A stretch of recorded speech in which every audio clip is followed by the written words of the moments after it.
తిరుమల శ్రీవారి దేవస్థానంలో ఉగాది ఆస్థానం శాస్త్రోక్తంగా నిర్వహించారు. ఇందులో భాగంగా ఆలయంలోని బంగారు వాకిలి ఎదుట శ్రీదేవి భూదేవి సమేత మలయప్ప స్వామివారిని సర్వభూపాల వాహనంపై కొలువు తీర్చారు. అలానే దక్షిణ దిశగా స్వామివారి సర్వ సైన్యాధ్యక్షుడు అయిన విశ్వక్షేణుల వారిని కొలువు తీర్చి ప్రత్యేక పూజలు నిర్వహించారు. అనంతరం అర్చకులు పండితులు పంచాంగ పఠనం చేపట్టారు. ఇక ఉగాది సందర్భంగా శ్రీవారి ఆలయం ఎదుట చేపట్టిన పూలు పండ్ల అలంకరణ ప్రత్యేక ఆకర్షణగా నిలిచింది. త్రేతాయుగం ద్వాపరయుగం పురాణాల కళ్లకు కట్టేలా దేవతా విగ్రహాలు ఏర్పాటు చేశారు. ఆలయం ఆవరణలో ఉన్న నాద నీరాజనం వేదికపై కవి సమ్మేళనం, పంచాంగ శ్రవణం తదితర కార్యక్రమాలు నిర్వహించారు. ఉగాది సందర్భంగా నేడు శ్రీవారి ఆలయంలో ఆర్జిత సేవలు రద్దు చేస్తున్నట్టు ఆలయ ప్రధాన అర్చకులు వేణుగోపాల దీక్షితులు వెల్లడించారు.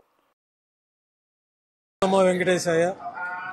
తిరుమల శ్రీవారి ఆలయంలో శ్రీ విశ్వావసునామ సంవత్సర ఉగాది పర్వదినాన్ని పురస్కరించుకొని ఈరోజు ప్రాతకాల ఆరాధనలు పూర్తయిన తర్వాత బంగారు వాకిల్లో ఉభయ దేవేరులతో శ్రీ మలయప్ప స్వామివారిని సర్వభూపాల వాహనం పైన వేంచేపు చేసుకొని దక్షిణాభిముఖంగా స్వామివారి సర్వసైన్యాధ్యక్షులైనటువంటి విశ్వక్సేనుడు వారిని వేంచేపు చేసుకొని విశేష తిరువాభరణాలతో అలంకరణ జరిపి మూలమూర్తికి ఉత్సవమూర్తులకి నూతన పట్టు వస్త్రాలు అలంకరణ చేసి అక్షరారోపణం అనే వైదిక కార్యక్రమం పూర్తయిన తర్వాత బంగారు వాకిల్లో పంచముఖాల కొలువు వైభవంగా నిర్వహించడం జరిగింది.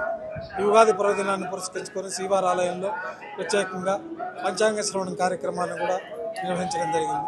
తర్వాత స్థాన బహుమాన పూర్వకంగా విశేషమైన హారతులు ఇత్యాది కార్యక్రమాలతోటి ఆస్థానం పూర్తయింది.